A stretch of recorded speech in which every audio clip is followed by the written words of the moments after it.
Merci infiniment de m'avoir invité, de votre accueil. Lorsque je me suis véritablement mis au travail pour essayer de rédiger quelques notes pour cette intervention, j'ai amèrement regretté le fait d'avoir accepté. Parce que, certes, je me rendais bien compte quand même que le sujet était difficile, mais je ne me doutais pas à quel point il l'était, et si j'avais, je dirais, une vision à peu près, comment dire, délimitée, je dirais, des sources et de la bibliographie, en fait, il y a une production sur ce sujet qui est encore plus importante que je ne l'imaginais. Et par conséquent, j'espère que vous ne serez pas trop déçus, je dirais, de la petite synthèse, la petite présentation que je vais essayer de faire devant vous ce matin. Je vais essayer d'inventorier avec vous, et je crois qu'un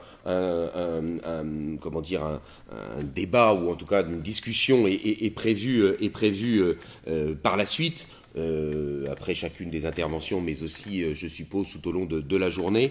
On pourra essayer d'approfondir les différents éléments que je vais égrener devant vous.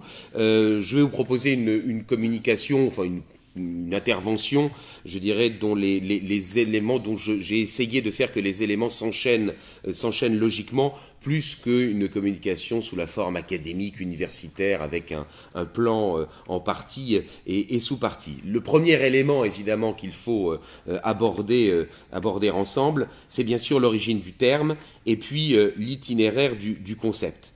Le totalitarisme apparaît, et ça c'est, je crois, un point très important, parce que même si je m'adonne un petit peu à la philosophie, il est vrai que mes centres d'intérêt et puis mes recherches universitaires portent plus sur l'histoire des idées que sur la philosophie en tant que telle, l'histoire des idées, l'histoire des institutions. Je crois que le totalitarisme apparaît dans un contexte précis qu'il faut identifier, c'est celui de la Première Guerre mondiale. Il est au moins en partie lié au phénomène de la guerre totale, et donc de l'expansion de l'intervention de l'État, en raison même des circonstances, la nécessité, je dirais, d'organiser le ravitaillement, d'organiser la vie civile derrière le front, et d'un autre élément qui a été identifié par un historien américain, George Moss, donc de la brutalisation des sociétés européennes. Ce qu'il a mis en avant, c'est l'ensauvagement des populations des pays belligérants et, par conséquent, la contamination de la société civile en temps de paix par les habitudes contractées pendant la guerre. Le totalitarisme est un concept qui est un peu ambivalent, puisque à la fois il permet, je dirais, d'expliquer les choses, de classer les régimes, et en même temps il est un peu idéologiquement connoté, parce qu'en fait il sert à dénoncer, je dirais, un régime. Géographiquement parlant, le concept est d'origine italienne. Il y a un débat dans l'historiographie qui est de savoir si ce sont d'abord les fascistes ou d'abord les antifascistes qui ont utilisé le terme. Pour l'instant, j'en suis arrivé dans mes dépouillements à l'idée qu'il a d'abord été utilisé par les milieux antifascistes italiens. C'est le libéral Giovanni Amendola qui, dans un éditorial du journal Il Mondo, dénonça le 12 mai 1923 les pratiques électorales totalitaires fascistes. Le concept est ensuite repris par les tenants du nouveau régime, et Mussolini en tête, en particulier lors du congrès fasciste réuni à Rome les 21 et 22 juin 1925. Le totalitarisme, c'est un État total, par opposition au régime faible, miné par la division entre l'État et la société. Le totalitarisme, c'est la religion de l'État, ce qui a conduit naturellement le pape Pie XI à dénoncer l'idéologie qui voyait dans l'État une fin ultime et se suffisant à elle-même, ou à lui-même pour ce qui est de l'État. Il est à noter que les nazis n'usèrent pratiquement pas du terme. La réflexion sur le totalitarisme se développe pendant l'entre-deux-guerres mondiales, dans principalement trois types de milieux intellectuels: les démocrates chrétiens, donc l'italien Sturzo, le français Maritain, les libéraux, Elia Lévy, et pour les Français, Raymond Aron. Enfin, Elia Lévy et Raymond Aron. Et puis les dissidents du communisme, Boris Souvarine, et puis le fameux Victor Serge Kilbatchich, vous savez, qui était un de ceux qui, c'est un sujet qui m'intéresse un peu, un de ceux qui avait hébergé la bande à Bono dans une maison de Romainville. Bon, passons, ça n'est pas le sujet. Le concept de totalitarisme s'étend donc à l'Union soviétique, et c'est naturellement un aspect qui s'est développé après la Deuxième Guerre mondiale, pendant la guerre froide.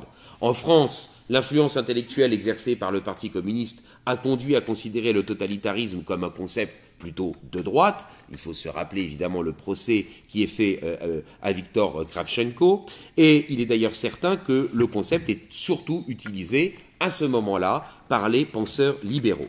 Toutefois, l'analyse du concept se précise avec les œuvres, par exemple, de l'Israélien Jacob Talmon,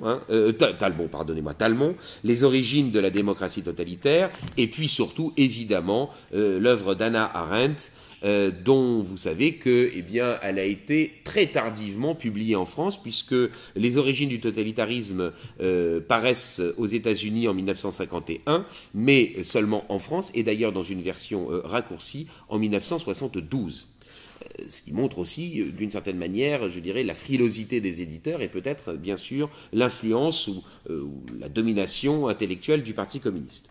On tend, dans ces études-là, de Talmon ou d'Hannah Arendt, contrairement à ce qui se faisait dans l'entre-deux-guerres, dans l'après-Seconde Guerre mondiale, on tente de dépasser simplement, je dirais, la description ou l'analyse des différents régimes, et il y a une tentative de rechercher une essence du totalitarisme. Il n'est pas inintéressant d'ailleurs de relever que, d'ailleurs bouleversé par le procès Eichmann en 1961, Arendt va finalement basculer dans une forme d'anarchisme en publiant en 1971 un ouvrage sur la désobéissance civile. Enfin, bien sûr, c'est la dissidence soviétique, Solzhenitsyn, puis la chute du régime soviétique qui permirent d'inclure définitivement le communisme dans les régimes totalitaires et de briser les tabous de l'historiographie antifasciste. C'est évidemment pour la France l'ouvrage de François Furet, Le passé d'une illusion en 1995, et puis bien sûr l'ouvrage dirigé par Stéphane Courtois, Le livre noir du communisme en 1997. Alors sur cette base, eh bien, qu'est-ce qu'on peut essayer d'identifier comme ayant été, selon nos différents auteurs, les traits caractéristiques du totalitarisme? Tous les auteurs ne convergent pas sur les régimes devant être classés dans la catégorie du totalitarisme. En outre, les contours du concept ont un certain flou et le contenu est fluctuant. La notion peut donc apparaître comme une notion quelque peu insaisissable, et je cite ici mon voisin dans un article d'une excellente revue dont le directeur est ici. Bien. Donc, ainsi, le fascisme italien doit-il ou non être mis au rang des régimes totalitaires? Hannah Arendt ne l'a pas fait. Elle ne traite pas de l'Italie fasciste, on reviendra, j'y ferai de nouveau allusion un peu plus tard. Pourtant, dès 1926, le démocrate chrétien Sturzo, dans un ouvrage qui s'appelle L'Italie et le fascisme, considérait que, je cite, le bolchevisme ou dictature communiste est le fascisme de gauche, tandis que le fascisme ou dictature conservatrice est le bolchevisme de droite. Plus récemment, c'est un débat entre deux grands historiens italiens, Renzo De Felice et Emilio Gentile, qui a tenu le haut du pavé. Plus récemment, et même assez récemment, puisque c'est au début des années 80, et Renzo De Felice, qui était plutôt rétif à l'idée, je dirais, de classer le fascisme italien dans les régimes totalitaires, a, d'une certaine manière, rallié la position de Gentile. Le fascisme italien devrait être qualifié de totalitaire en raison, d'une part, de la mise en œuvre d'une politique de masse sous la direction de l'État, pour empêcher la société de sombrer dans le chaos, et d'autre part d'un objectif de dissolution du privé dans le public et la subordination de toutes les valeurs à l'État. Cependant, on peut quand même noter, et c'est ce que dit Felice, que le processus de totalitarisation italien a d'abord été progressif, hein, et qu'il ne s'accentua que, semble-t-il, dans la deuxième période, dans la deuxième partie des années 30, quand le Duce voulut prévoir l'après-Mussolini, et aussi et surtout que ce processus de totalitarisation n'a jamais été mené à terme. Il n'y a pas de pratique de la terreur, ou du moins une terreur quelque peu moins forte que dans les autres régimes, et une absence de l'univers concentrationnaire. De nombreux auteurs ont essayé, et c'est le deuxième aspect de la question, les traits caractéristiques du régime, de nombreux auteurs ont essayé de dégager les traits caractéristiques du totalitarisme. Hein. Les convergences dominent, mais il y a aussi quand même des variations. Par exemple, pour l'américain Hayes, il y aurait 7 caractéristiques des régimes totalitaires, et il les donne en 1939.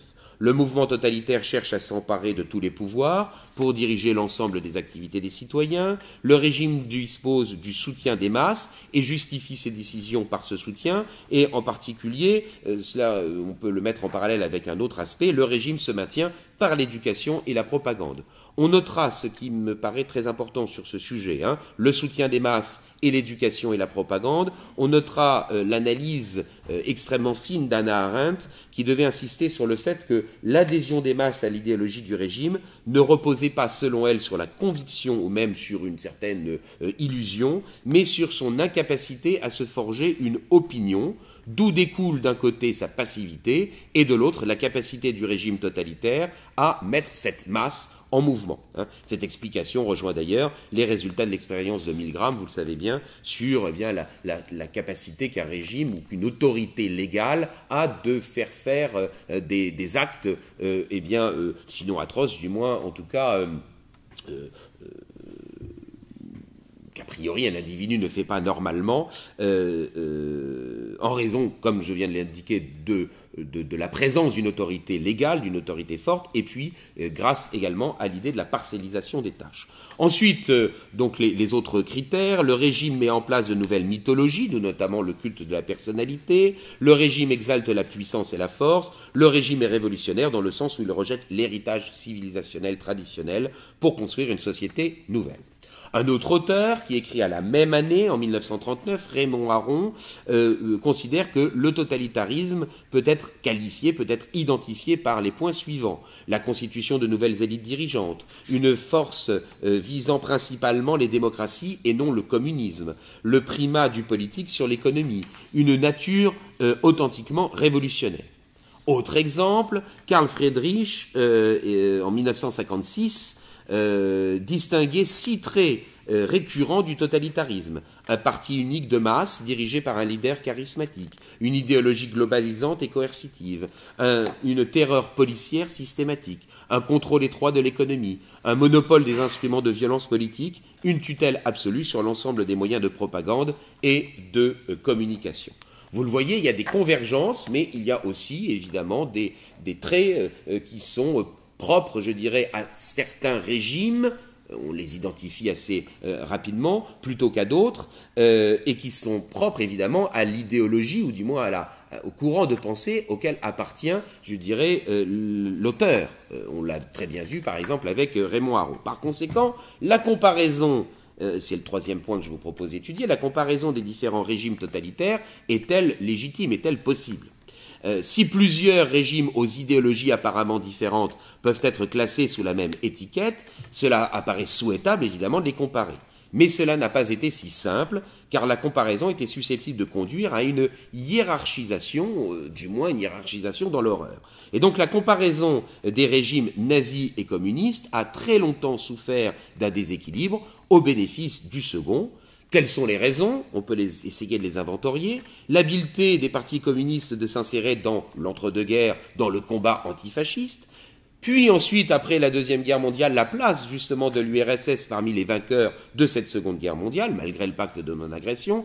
Je passe. La dénonciation d'une supposée intention de relativiser le génocide commis par les nazis s'il était comparé aux crimes communistes. La complaisance intellectuelle envers le communisme, parce que le totalitarisme du moins stalinien, n'aurait été qu'une dérive et non le fonctionnement réel du régime depuis Lénine. Les nazis étaient présentés comme étant intrinsèquement criminels, tandis que les communistes étaient supposés inspirés de bonnes intentions. Le nazisme fut le fossoyeur des Lumières, tandis que le communisme en était l'héritier. La chose est évidemment folle quand on se rappelle que le goulag fonctionnait depuis des années quand Hitler arrivait à peine au pouvoir. Bon, en tout état de cause, il est évidemment possible d'établir plusieurs points communs entre les différents totalitarismes, le culte du chef, l'État-parti, la direction de tous les aspects de la société, l'utilisation de la violence. Cependant, un auteur récent, Bernard Brunto, a également proposé d'identifier les différences entre communisme, fascisme et nazisme. Et il a, je dirais, essayé de regrouper en fonction des thèmes ces différents régimes, fascisme et nazisme d'un côté, ou nazisme et communisme, je dirais, pouvant se rejoindre sur d'autres points. Il a identifié quatre, je dirais, thèmes sur lesquels il pourrait y avoir des convergences ou des divergences entre ces différents régimes. Fascisme et nazisme se cantonnent au particulier, ce serait la notion de race. Tandis que le communisme entend avoir une dimension plus globale, une dimension à l'universalisme par, à terme, la disparition des classes. Cette idée a été récemment reprise. Moi j'avoue qu'elle ne me convainc pas, mais enfin on pourra en discuter. Mais enfin, je vous signale que dans un ouvrage très récemment paru en février 2016, c'est une idée qui est explicitement reprise par Chantal Delsol. Le nazisme est analysé comme, je cite, une perversion de l'enracinement, tandis que le communisme est présenté comme une velléité, je cite, de séparer l'individu de tout ce qui pourrait ressembler à un lien. Donc, première distinction, d'un côté le particularisme, de l'autre côté, supposément, l'universalisme. Deuxième trait qui permet de classer, de rassembler, le nazisme et le communisme ont mené une forte action anti-religieuse, tandis que le fascisme a composé avec l'Église catholique. Troisième point, fascisme et nazisme peuvent être regroupés dans un sens, puisqu'ils ont conservé la structure sociale en place. C'est d'ailleurs un des aspects qui conduit à critiquer l'analyse d'Hannah Arendt. Bon, il faut l'avoir en tête, tandis que le communisme a cherché à balayer les anciennes classes dirigeantes. Quatrième et dernier point, fascisme et communisme ont donné au moins l'apparence de répartir le pouvoir entre plusieurs instances, tandis que le nazisme, là, a entièrement concentré le pouvoir dans les mains d'Hitler, qui était à la fois chef du parti, chef du gouvernement et chef de l'État. La notion de Führer, c'est ça, c'est la convergence, enfin c'est la confusion, c'est la fusion de chancelier et de chef de l'État. Reste évidemment la question du crime de génocide. Peut-on identifier les crimes des régimes totalitaires? Certains ont fait valoir que même si le communisme a fait beaucoup plus de victimes que le nazisme, il y aurait une véritable différence de nature entre les deux totalitarismes. Le nazisme aurait été criminel par nature, le communisme ne le serait devenu que par accident. Un certain potentat, Staline ou Pol Pot, l'ayant détourné et travesti. Or, surtout depuis l'ouverture des archives russes, à partir des années 1990, cette vision est, qui dédouanait le communisme de toute pensée criminelle intrinsèque à son système, est remise en cause. L'expression de génocide de classe, répondant à celle de génocide de race, perpétrée par les nazis, a été proposée par Klaus Hildebrand, et si elle est rejetée par certains auteurs, considérant qu'elle pourrait remettre en cause de manière particulière l'unicité du génocide perpétré par les nazis, et de manière générale la distinction présente notamment chez Raymond Aron, dans son ouvrage Démocratie et totalitarisme de 1965, entre les camps de concentration dont la finalité était le travail forcé et la mort une conséquence des conditions faites aux déportés, et les camps d'extermination, conçus comme des centres de mise à mort administrative et industrielle. Eh bien, si certains, effectivement, auteurs s'opposent à cela, d'autres, en particulier, évidemment, Stéphane Courtois, eh bien, considèrent que cela n'est pas recevable. Le régime communiste a, dès ses débuts avec Lénine, mis en œuvre une volonté d'éliminer des personnes en raison de l'une des caractéristiques de leur être, et pas seulement leur acte, comme l'opposition politique. Le processus génocidaire est passé tant dans le cas communiste que dans le cas nazi par 5 étapes: la désignation de l'ennemi, la ségrégation sociale, la ségrégation spatiale, la déportation et enfin l'extermination. Je vous renvoie en particulier à un article, il y a bien sûr aux différents travaux de Stéphane Courtois, mais en particulier à un article qu'il a publié. Évidemment, je l'ai marqué en tout petit pour ne pas prendre de la place dans les notes de bas de page. C'est dans les cahiers de la Shoah en 2002. Bon, mais je vous donnerai les références si cela vous intéresse. Alors, je ne vais pas épiloguer sur, je dirais, la mise en œuvre de ces différents éléments, étant donné que voilà, ça n'est pas directement le sujet, et puis le temps passe. Mais et donc vous me laissiez le temps de passer les pages, Dans le fond, si on essaye d'analyser, je dirais, ces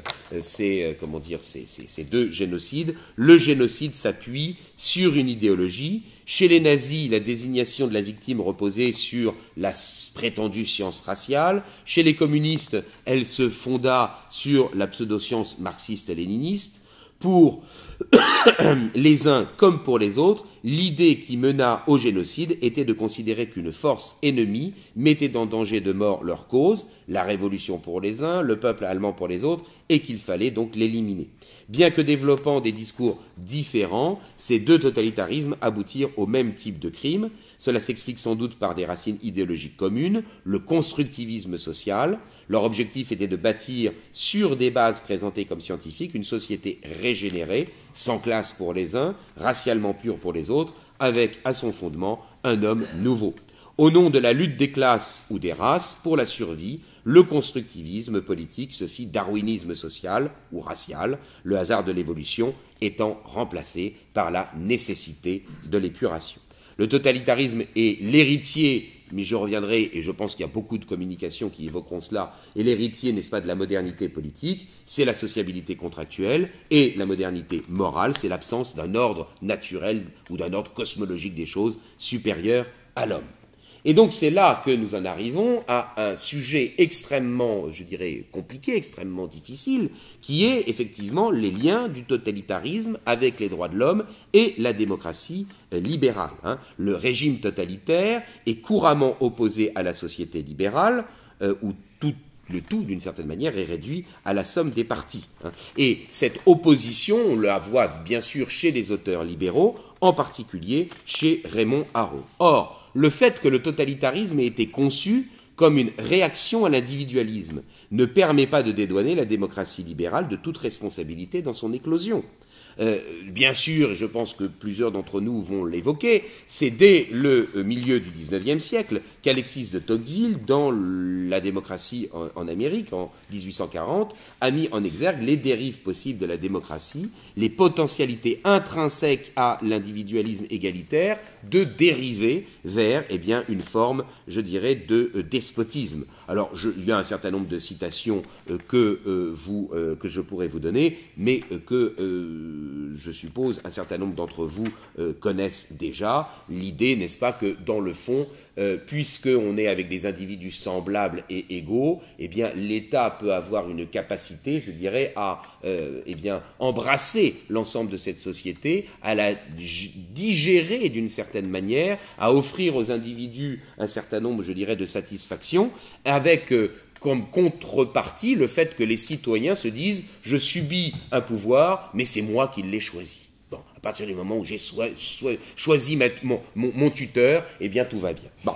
Donc, la démocratie peut-elle être totalitaire ? Certains auteurs l'ont pensé. C'est bien sûr, je vous en ai parlé, de Jacob Talbot déjà, c'est aussi Bertrand de Jouvenel dans son ouvrage sur le pouvoir paru en 1972, en particulier le chapitre 40. Et je vous signale quand même que même avant eux, même avant Bertrand de Jouvenel ou Talbot, il y a des auteurs qui ont mis en exergue le fait que le totalitarisme était le résultat d'une dégénérescence de l'individualisme, une conséquence du matérialisme, du positivisme, positivisme, et des auteurs ont mis en accusation, dès l'entre-deux-guerres, la Révolution française comme étant le moment fondateur du totalitarisme. C'est le cas d'Alfred Coban en 1939. Le totalitarisme prétend renouer avec le holisme de la société classique, mais en a une vision profondément déformée. Ce n'est pas la nature humaine qui est sociable, ou sociable, c'est l'intégration dans la société qui fait que l'homme est véritablement humain. Je vous signale que c'est exactement la même position, je vais faire mon cateau de base, mais c'est exactement la même position sur la question de l'enfant à naître. C'est exactement la même chose. Ce n'est pas l'intégration, c'est pas l'homme qui a une certaine nature, qui en l'occurrence est sociable pour la question du totalitarisme, sur le fait, c'est le fait que parce que l'homme est intégré à la société totalitaire, qui dans le fond il est véritablement humain. C'est le régime totalitaire qui confère, d'une certaine manière, sa nature à l'homme. Le totalitarisme conserve le principe central de la pensée politique moderne, la construction de l'ordre social sur la base des individus qui ne pourront atteindre l'unité que grâce à l'action bienfaisante de l'État. Comme dans le contrat social rousseauiste, la personne doit se dissoudre dans l'État totalitaire. Dans le fond, le totalitarisme n'est pas une véritable antithèse du libéralisme, puisqu'il repose sur des principes similaires. Le nihilisme libéral a créé le vide que le totalitarisme est venu combler. Et ça annonce les quelques mots que je vais vous dire sur la pensée d'Hannah Arendt. Le totalitarisme aurait-il été possible si les communautés naturelles n'avaient pas été brisées par la modernité, si l'individualisme n'avait pas été substitué à l'organicisme social? En outre, le totalitarisme apparaît de prime abord comme une négation des droits de l'homme, et pourtant, il peut être aussi considéré comme une de ses conséquences. Les droits de l'homme ne protègent que ceux qui sont reconnus par le régime comme des hommes. Enfin, comme l'a analysé Talmont, la force motrice du régime totalitaire qui prétend faire le bonheur du peuple peut être retrouvée dans la volonté générale rousseauiste, où la minorité doit être contrainte, puisqu'elle se trompe sur ses propres intérêts, voire éliminée si elle remet en cause le contrat social. Le phénomène totalitaire est intrinsèquement lié à la modernité, il épouse l'aspiration prométhéenne à la table rase du passé pour construire une société nouvelle et un homme nouveau. Et donc par conséquent, nous en arrivons à un de mes derniers points, le totalitarisme doit-il être analysé ou doit-il être présenté au singulier ou au pluriel? Existe-t-il une essence du totalitarisme? Ou est-ce qu'il n'y a que des régimes totalitaires? Vous savez que Raymond Aron a été de ceux qui a défendu le plus l'idée qu'il y avait des régimes totalitaires, s'opposant ainsi à Hannah Arendt qui a tenté effectivement de trouver une essence du totalitarisme. Les différents régimes totalitaires peuvent-ils être analysés comme les visages d'un même système totalitaire. Le totalitarisme dépasse la seule question du régime politique pour englober les rapports de citoyens avec l'État et des citoyens entre eux, mais le totalitarisme le totalitarisme n'est donc réductible ni à la tyrannie ni au despotisme. Pour autant, il y a un aspect tyrannique et un aspect despotique dans le totalitarisme. Je crois qu'il faut un peu le souligner, évidemment, d'autant plus aujourd'hui. Tyrannique, un aspect tyrannique dans le sens où le bien commun est réduit à un intérêt particulier, celui de l'État, même s'il est prétendu que c'est celui de la société, et un aspect despotique, puisque le régime repose sur une fusion de l'État et de la société, une confusion du public et du privé, l'organisation sociale englobant l'homme au lieu d'être à son service.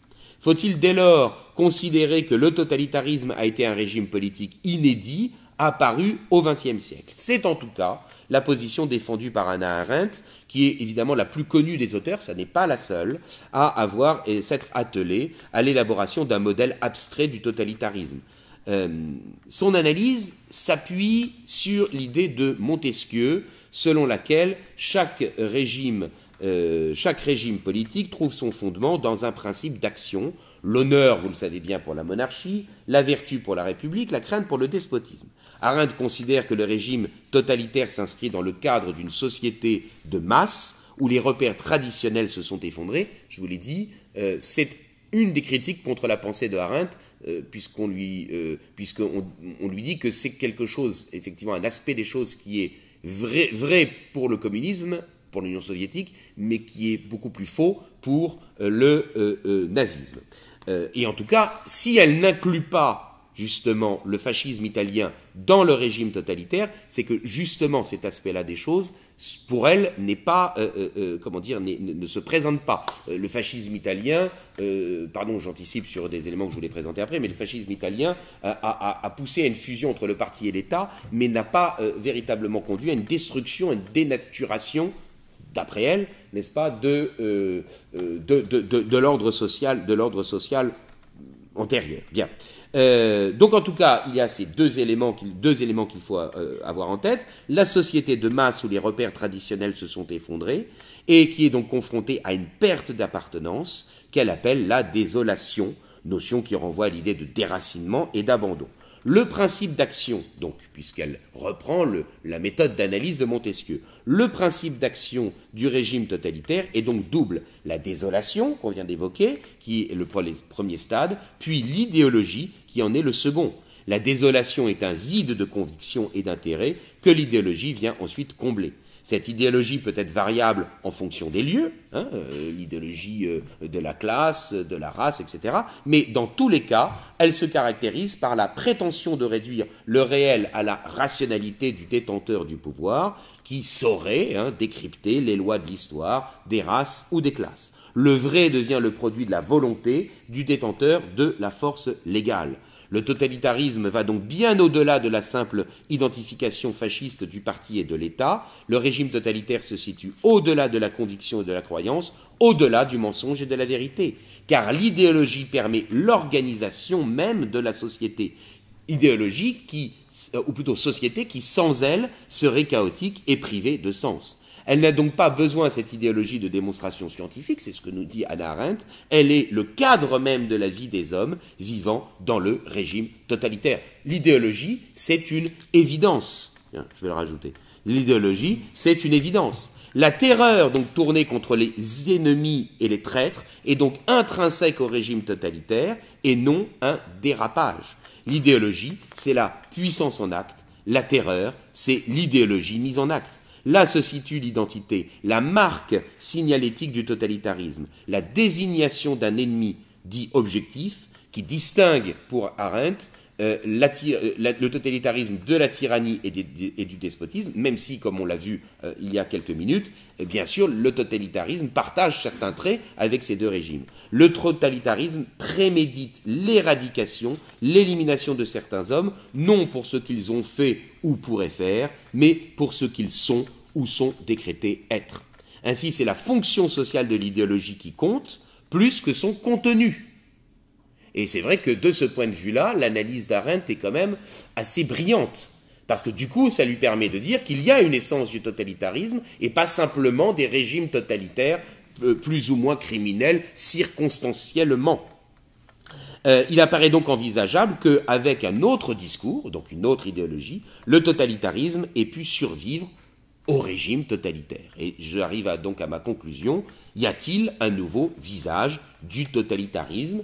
C'est ce que l'on pourrait appeler le totalitarisme mou ou diffus. Le totalitarisme doit-il être considéré comme une expérience du passé, un passé révolu? Pourrait-il avoir survécu sous une autre forme?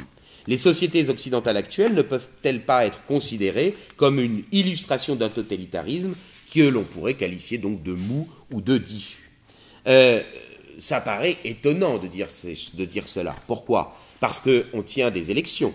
Il n'y a pas de privation des libertés formelles, des libertés publiques officielles. On peut les restreindre, l'état d'urgence, d'accord. Mais enfin, les principes, les libertés sont défendus. Il y a l'état de droit, il y a le Conseil constitutionnel. Il n'y a pas de violence policière généralisée, pas d'exclusivité de la propagande d'État. Et la démocratie est donc toujours officielle. Et pourtant, tous les ingrédients du totalitarisme sont présents. Les personnes sont déracinées, qu'il s'agisse des autochtones, multiculturalisme, ou qu'il s'agisse des immigrés, absence d'assimilation. La surveillance idéologique est diffuse, mais elle est réelle, l'endoctrinement scolaire. La religion séculière existe, même si elle est présentée comme une neutralité, la laïcité. La puissance publique prétend avoir la légitimité d'intervenir dans tous les domaines, y compris d'ailleurs moraux, elle prétend donc avoir une compétence pour, par exemple, légiférer sur la question de l'écriture de l'histoire ou l'identification de la nature humaine, et donc, d'une certaine manière, usurpe le pouvoir de définir le bien et le mal. C'est un peu forcé, ma formulation. Au final, la société est atomisée et ne trouve son unité que grâce à la puissance publique qui distribue des droits, hein, c'est l'État-providence, c'est la tendance à la reconnaissance du communautarisme et qui distille une doxa officielle, les valeurs républicaines, hors de laquelle il n'est point de salut social.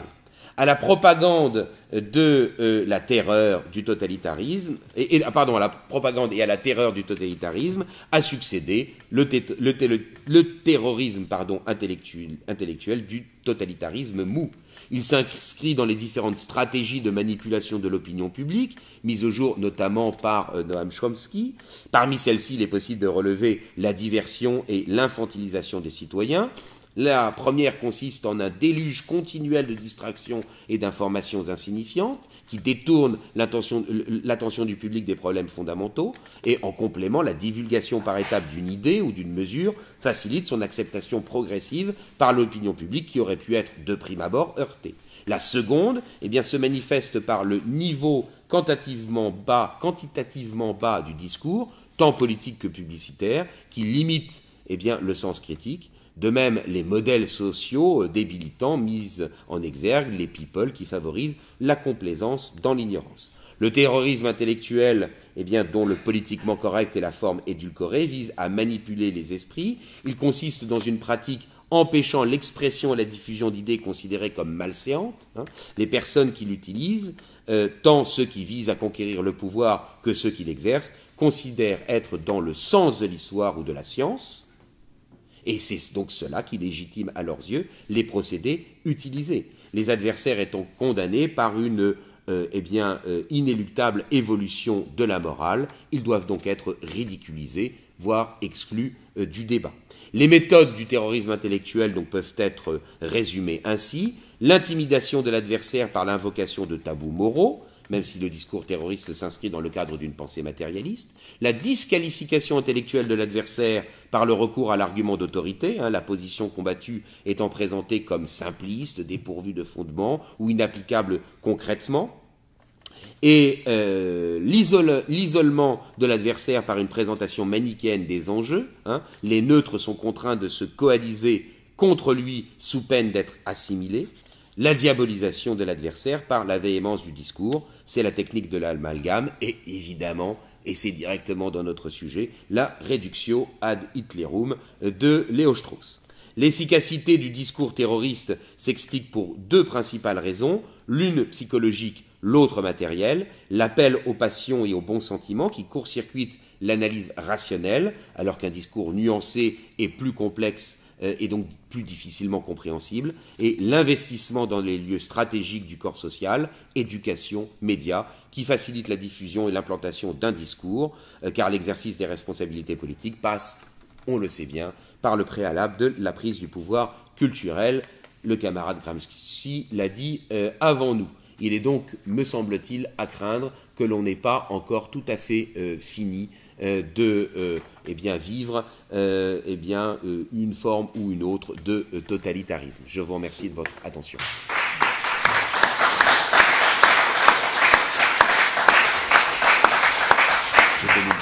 C'est parfait. Oui.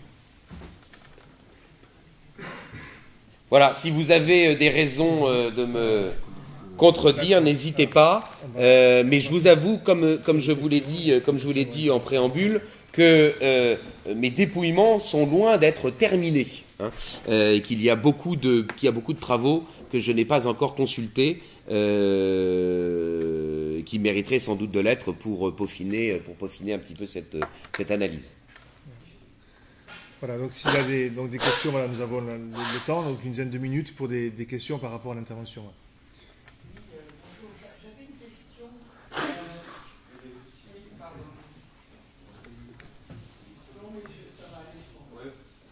Ma question faisait référence en fait à votre dernière conclusion. On sent très bien que ça s'applique de manière spécifique au gouvernement actuel. Mais ma question, non mais je la partage. Aussi, oui. Non, je la partage. Si vous voulez, appelons un chat, puisqu'on est là pour nommer les choses aussi. Ce que j'aurais voulu savoir, c'est si vous estimez que ce dernier quinquennat, parce qu'on est quand même aujourd'hui, évidemment, tous sensibilisés à ce que vous venez de dire, et sinon on ne serait pas là, est-ce que ce dernier quinquennat est plus franchement, effectivement, une application de ce terrorisme intellectuel? Est-ce que vous estimez qu'il existait avant, de manière plus diffuse, et depuis quand vous mettriez, est-ce que vous mettriez une date sur cette dérive, mais qui est aujourd'hui, qui me semble évidemment arriver à une certaine,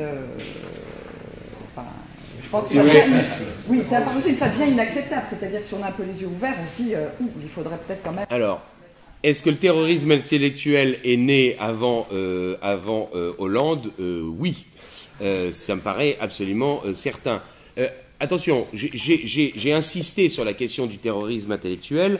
Pourquoi? Parce que dans les différents éléments relevés par les auteurs sur les traits caractéristiques du totalitarisme, et en particulier dans l'analyse d'Hannah Arendt sur, je dirais, l'essence du totalitarisme, il y a le fait que, intrinsèque, ou plutôt, oui, comme conséquence inéluctable de l'idéologie, principe d'action du régime totalitaire, d'une idéologie qui, je ne réponds pas directement à votre question, mais je vais le faire, rassurez-vous, hein, mais de l'idéologie, principe d'action du régime totalitaire, qui vient combler un vide, parce que la société est éparpillée et est atomisée, eh bien, il y a comme conséquence inéluctable la terreur. Et donc c'est pour ça que j'ai insisté sur le terrorisme intellectuel, parce que je pense que dans le cadre du totalitarisme mou ou diffus, eh bien, il y a une idéologie, bien sûr, principe d'action du régime, mais qui est une idéologie qui répond également à au vide, je dirais, ou à l'atomisation de la société, et que la conséquence de cette idéologie dans un totalitarisme mou, ça n'est plus la terreur au sens où les Bleus, eh bien, vont massacrer la population civile vendéenne, c'est un terrorisme intellectuel. Par conséquent, la réponse est depuis quand y a-t-il ce terrorisme intellectuel? Mais depuis la Révolution française. Et pas depuis Hollande. Voilà. Ce qui me préoccupait, c'est de savoir comment, effectivement, une fois qu'on a fait ce constat, on le traduit en acte aujourd'hui, parce que les citoyens, effectivement, se révèlent, et que, pour moi, c'est plus quel avenir si on... Alors, je vais vous donner... Vous voulez que je vous donne ma réponse à moi? Faire échapper nos enfants au conditionnement, et par conséquent, il n'y a qu'un seul moyen, ce sont les écoles hors contrat. Parce que les écoles sous contrat, ce sont des écoles publiques payantes. Après, donc, il y aura l'occasion de revenir sur la question, notamment la dernière intervention qui remettra l'accent sur cette dimension maintenant de résistance, on va dire, enfin, pour employer ce terme-là, sans préjuger plus de ce qui sera dit, mais de résistance au moins, voire de contraction, une contre-action, si c'était possible par rapport à la situation actuelle. Donc, voilà. Il y a déjà des éléments de réponse, il y en aura sans doute d'autres qui seront apportés dans la journée. Et je ne vous cache pas que je me suis fait plaisir en vous répondant, hein, dans les deux cas, dans les deux aspects de ma réponse. Oui, alors... oui, allez-y. Moi, c'était juste merci beaucoup donc, pour l'exposé, c'était très intéressant. Je pense que pour les recherches futures, peut-être il faudrait compléter justement l'avant et l'après, parce que la Révolution française, ça peut se contester. Moi, je pense que le totalitarisme que vous décrivez, il est plutôt rattaché à l'État moderne. Et l'État moderne ne date pas de la Révolution française. En France, il date plutôt de Louis XIV, par exemple. Donc c'est une... Allez-y, je vous répondrai. Ça, c'était le premier point. Je pense que c'est plus ce cadre-là d'État moderne qui a des moyens très puissants pour faire la crainte et puis manipuler les personnes. Et donc, Louis XIV, il a quand même expulsé les jésuites, il a expulsé les jansénistes, il a mis sous contrôle l'Église catholique. c'est pas mal quand même ce qu'il a fait. Bon, je ne dis pas que c'est pareil que la Révolution française, mais cette tendance-là, pour moi, c'est plus l'État moderne que la Révolution. Et en tout cas, ça mérite d'être regardé. Et puis ensuite, pour l'après, parce que moi, je pense qu'il y a une grande absence, je pense, des auteurs que vous citez. Bon, moi, je n'en connaissais pas le tiers, donc merci beaucoup, c'était très intéressant. Mais par exemple, le premier qui a vraiment dit nazisme égale communisme du point de vue totalitarisme, pour moi, c'est Friedrich Hayek en 1942. Et je pense que c'est pas innocent, parce que Hayek, en France, il est identifié comme le grand libéral. Donc c'est presque le mal encore pire que le totalitarisme. On ne le cite jamais. Absolument jamais. Et pour moi, justement, notre avenir, il ne faut pas se leurrer. La démocratie, ça ne va pas disparaître. On n'a pas mieux pour l'instant. C'est peut-être le moins pire, mais enfin, je ne sais pas, mais en tout cas, on ne sait pas quoi inventer aujourd'hui. Moi, je pense que l'avenir, il faut réfléchir. Est-ce que ce n'est pas une démocratie qui respecte vraiment la liberté religieuse?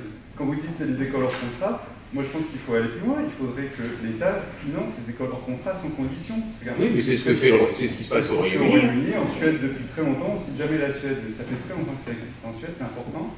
Et c'est ça, je pense que la clé d'aujourd'hui pour notre démocratie, c'est de respecter vraiment la liberté. La liberté de choix pour son école, c'est ce qui est le plus important. Et puis d'autres libertés de choix dans beaucoup de domaines où aujourd'hui, il n'y a pas de choix.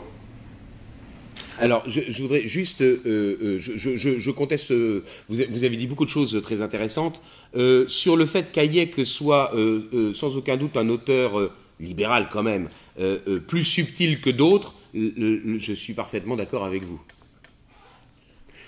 Plus subtil que les libertariens, enfin bon, encore que certains des... enfin bon, passons. En revanche, il y a un point qui me paraît essentiel dans ce que vous avez évoqué, c'est la question de l'État moderne. Ce que vous dites à propos de l'État moderne et du fait qu'il remonterait, je dirais, dans son essence, ou dans sa nature, je ne sais pas, quel est le terme le plus approprié, mais parlant devant des philosophes, c'est compliqué, c'est dangereux, c'est glissant. L'État moderne, qui remonte à Louis XIV, et vous savez, si vous prenez l'historiographie de l'époque moderne, vous avez tout un ensemble, je dirais, de prises de position qui sont là aussi divergentes. Quand est-ce que la monarchie devient une monarchie dite administrative? Vous avez cité Louis XIV, mais d'autres, Michel Antoine vous dirait, en fait, c'est sous Louis XV, et d'autres, Barbiche, si je ne m'abuse, vous direz, ah non, en fait, ça commence avec déjà Sully, parce que déjà Sully, contrôleur général des finances, l'emporte sur le chancelier Guillaume du Vers. Ce que vous dites, c'est-à-dire le fait que l'État l'État moderne, ou plutôt l'État révolutionnaire, est déjà en germe dans l'État dit absolutiste, c'est la thèse de Tocqueville. Et autant je trouve sincèrement génial l'analyse certains éléments d'analyse de Tocqueville dans la démocratie en Amérique, autant je pense que dans l'Ancien Régime, il s'est parfaitement trompé. C'est-à-dire l'idée qui consiste à dire, en fait, l'intendant, c'est l'ancêtre du préfet, ça me paraît parfaitement infondé. Pourquoi ? Parce que la Révolution française, ça ne consiste pas que dans le transfert de la souveraineté d'un organe à un autre organe, du roi au citoyen. Si ça n'était que ça, la Révolution française, ça serait une révolution de palais, comme on en a eu des dizaines auparavant. La Révolution française, c'est une inversion des principes. C'est-à-dire que la finalité de la souveraineté, la finalité du pouvoir politique, ça n'est plus de restaurer l'ordre des choses qui a été perturbé par l'action des hommes. Le roi, ou le pouvoir politique, ou l'empereur romain, ça n'est plus, un juge qui est là pour répartir les choses. Le pouvoir politique a pour fonction de construire un ordre. Il n'y a pas d'ordre politique s'il n'y a pas de constitution écrite. L'Assemblée, la Révolution, elle se fait quand la Chambre du tiers-État s'autoproclame Assemblée nationale constituante. Il n'y a pas d'ordre politique s'il n'y a pas de constitution. Il n'y a pas de règles de vie en société s'il n'y a pas la production de normes. Article 6 de la Déclaration des droits de l'homme, la loi est l'expression de la volonté générale. Juste une question, mais qu'est-ce que vous en pensez quand vous dites ça? qu'est-ce que moi j'en pense? Ah, moi je le dis devant quelqu'un de plus compétent que moi, je me rattache au courant aristotélotomiste, c'est-à-dire que je pense que le pouvoir politique a une fonction judiciaire et non pas une fonction législatrice. C'est par l'expérience, c'est par l'analyse, eh bien, que l'on peut... Attendez, je finis juste ma phrase. Que l'on peut découvrir les lois qui sont inscrites dans l'ordre des choses. De la même manière qu'il y a des lois physiques, il y a des lois sociales qui sont inscrites dans l'ordre des choses. Par conséquent, le pouvoir politique n'a pas pour fonction de produire de la loi. L'expression, la loi et l'expression de la volonté générale, article 6 de la Déclaration des droits de l'homme, c'est ça la Révolution française. C'est le fait qu'il n'y a pas... Voilà. Donc vous considérez effectivement le régime démocratique est intrinsèquement pervers? Non, non, parce que vous pouvez très bien avoir... Non, ah non, mais non, absolument pas. Vous pouvez avoir un gouvernement d'un seul, du petit nombre ou du grand nombre, qui a pour objectif de comprendre l'ordre cosmologique et de le faire respecter. C'est un moyen. Les régimes sont classés en fonction de, je dirais, en fonction du nombre qui dirige, mais aussi en fonction de leur finalité. Dans la classification aristotélicienne, le plus important, c'est la finalité qui est poursuivie. Est-ce que c'est le bien commun? Ça s'appelle une monarchie. Est-ce que c'est un intérêt particulier? Ça s'appelle une tyrannie. Est-ce que c'est un intérêt, c'est le bien commun? Ça s'appelle une aristocratie. Ça s'appelle si c'est un bien particulier, ça s'appelle une oligarchie.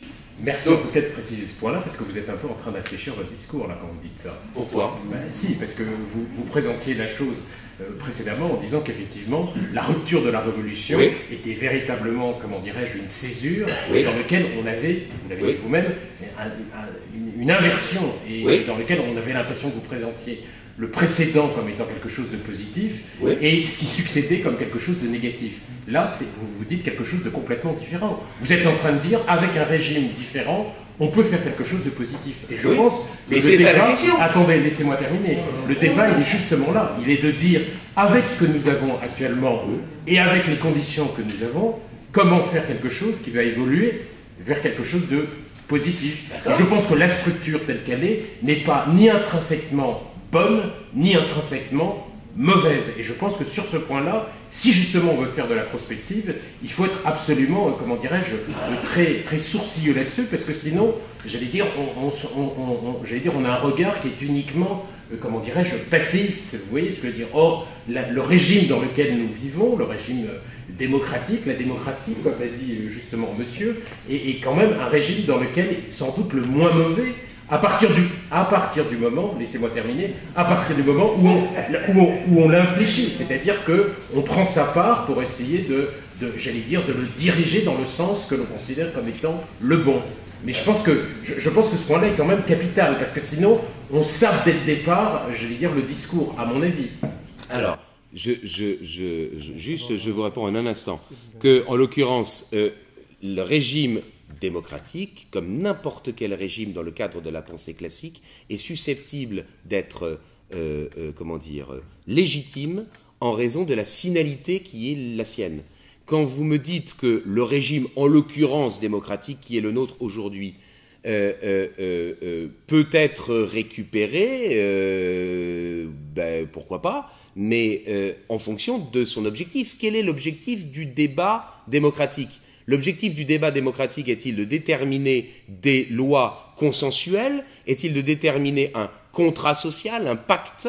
Ou l'objectif du débat démocratique est-il de découvrir ce qui est inscrit dans l'ordre des choses?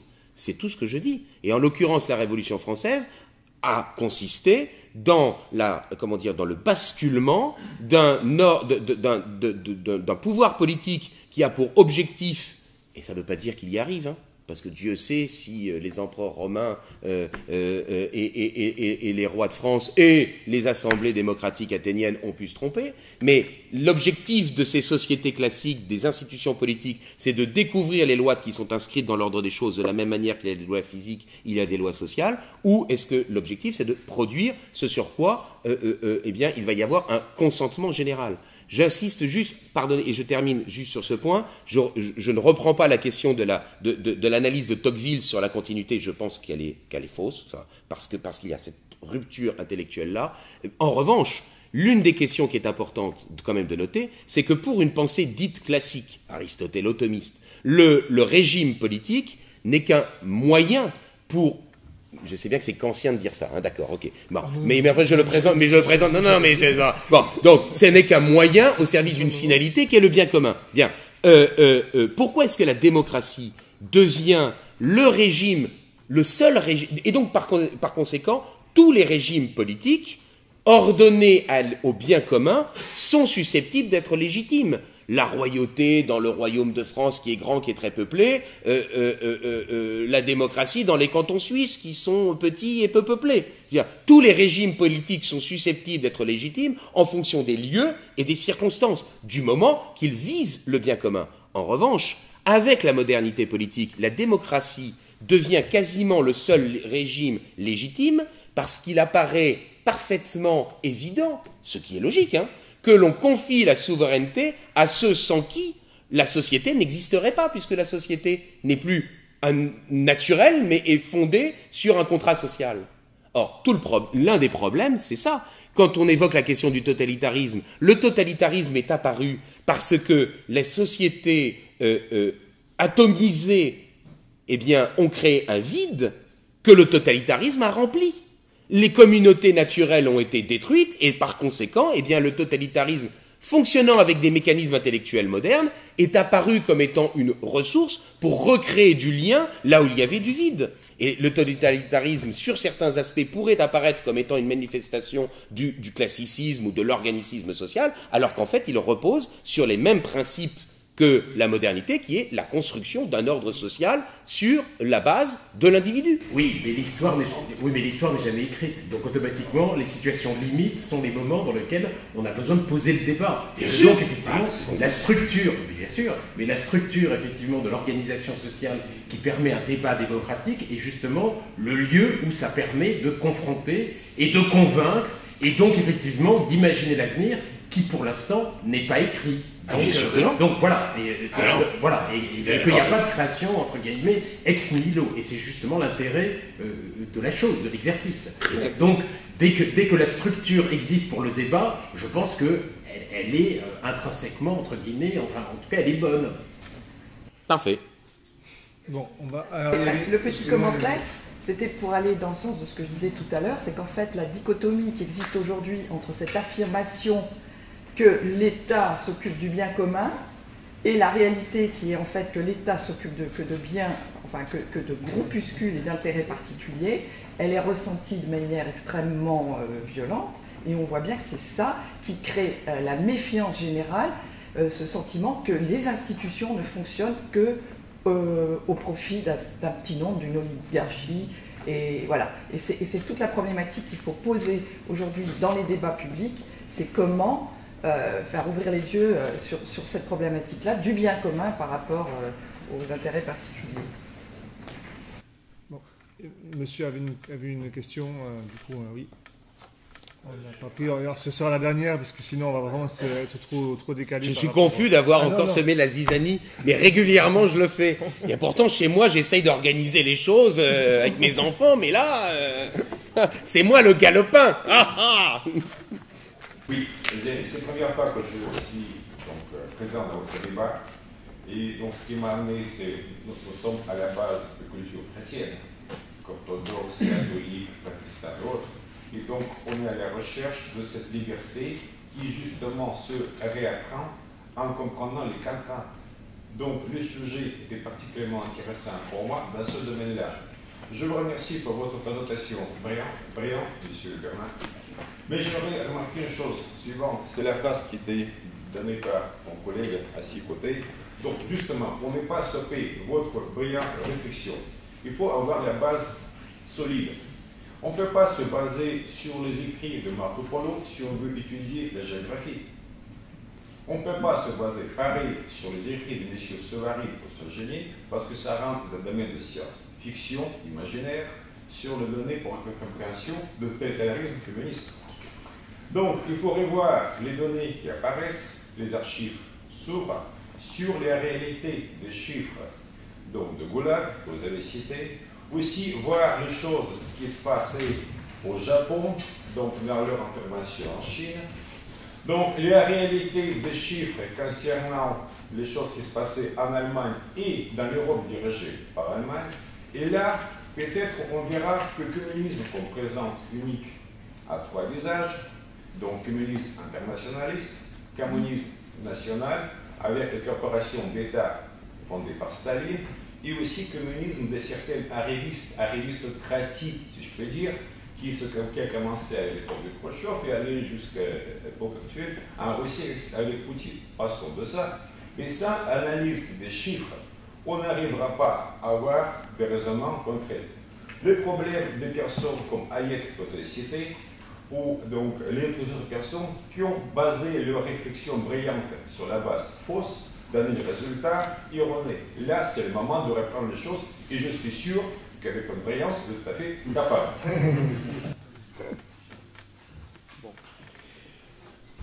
Ben écoutez, ce sera l'occasion d'une autre rencontre, enfin d'une autre communication. Oui. Moi, j'avoue que je suis, comment dire, j'ai fait aujourd'hui une présentation historiographique, une présentation, je dirais, des notions, comment dire, des concepts tels qu'ils ont été analysés, tels qu'on a proposé leur analyse. Je ne vous ai pas proposé une analyse chiffrée des chiffres du goulag ou des chiffres des camps d'extermination nazis. Voilà. Je vous ai simplement dit que l'un des enjeux qui a, comment dire, limité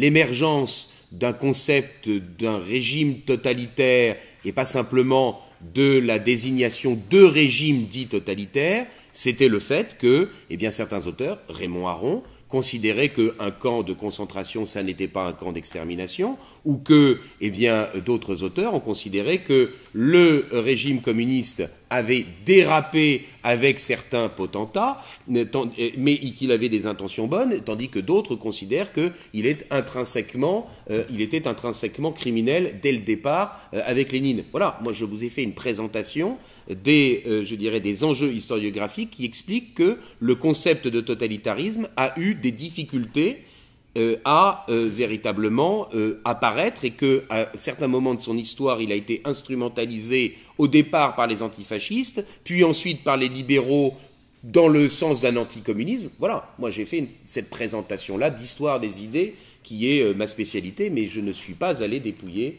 je vous le concède très volontiers, les archives de Moscou, même si j'ai pris énormément de plaisir à aller une fois déjà en Russie, à Ekaterinbourg, où naturellement je suis allé me recueillir à la maison Ipatiev.